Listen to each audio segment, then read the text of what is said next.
As of February 22nd of 2026, there are currently 43 volcanoes which are actively erupting around the planet, a total which is one more than were erupting last week. One of these erupting volcanoes, which specifically produced another 170 pyroclastic flows this week, is the highly symmetrical Mayon volcano in the Philippines.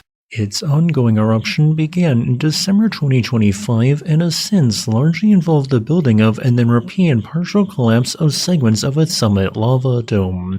Thus, at night, many orange lava fragments sometimes associated with pyroclastic flows roll down its steep slopes. And now, here are this week's top volcano-related news stories.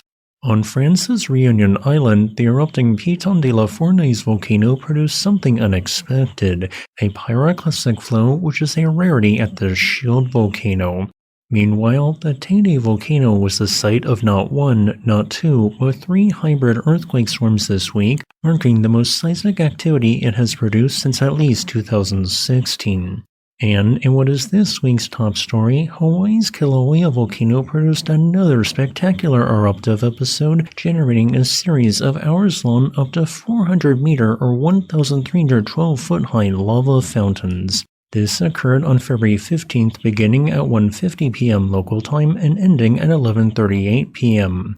Across the time span of approximately 10 hours, a volume of 11.6 million cubic meters of basaltic lava erupted from three vents, with a peak lava effusion rate and lava fountain height occurring at around 3 p.m. At that moment, the eruptive rate was approximately 780 cubic meters per second, which translates to hypothetically enough to fill an Olympic-sized swimming pool every 3.2 seconds. Meanwhile, the lava fountains reached a sustained height of 400 meters. After reaching this peak intensity, lava fountain maintained at a relatively steady rate for 2 hours. During all of this, the falling tephra almost completely fell on uninhabited sections of the Ka'u Desert, with only minor amounts of pele's hair falling on populated areas.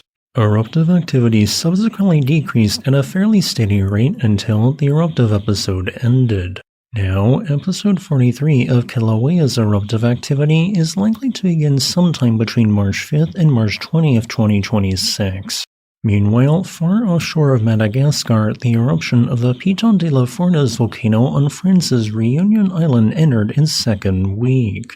While this eruption initially involved 11 separate actively erupting fissures, it quickly narrowed down to a singular vent shown here. This fed a rapidly moving, presumably picrobasalt lava flow to within 2.6 kilometers of the RN2 road before ceasing its forward progress. As part of the lava channel diverted further upstream, it began building in volume on an older spatter cone. More and more weight of heavy lava continued to pile on until, all at once, what I estimate to be a 14,000 cubic meter segment of the cone collapsed to the south. This released some trapped gases within the lava, generating a rare pyroclastic flow which advanced at high speeds in the same direction. It inundated what I estimate was an area of 0.06 square kilometers. While still erupting, Piton de la Fournaise's eruptive rate has decreased to around 3 to 4 cubic meters per second. And in the Canary Islands, the Teide volcano produced a series of 3 hybrid earthquake swarms, specifically about 3,500 meters southwest of its summit at 8 to 12 kilometers depth. The first occurred on February 12th, the second on the 16th, and the third on the 18th. Altogether, more than 5,200 earthquakes occurred, along with some low-frequency tremor signals, with these tremor signals having never been detected before at this volcano until now. Teide has been experiencing occasional hybrid earthquake storms since 2016, which in my opinion might be linked to the accumulation of magma in the ductile crust since then. However, it is not magma causing these storms, but rather the hydrothermal fluids associated with it. While unusual, Teide's alert level rightfully is remaining at its normal level. And now, here is a quick list of all the world's volcanoes which are currently erupting. Additionally, here are some volcanoes showing signs of unrest which are not erupting as of the recording of this video on February 21st of 2026.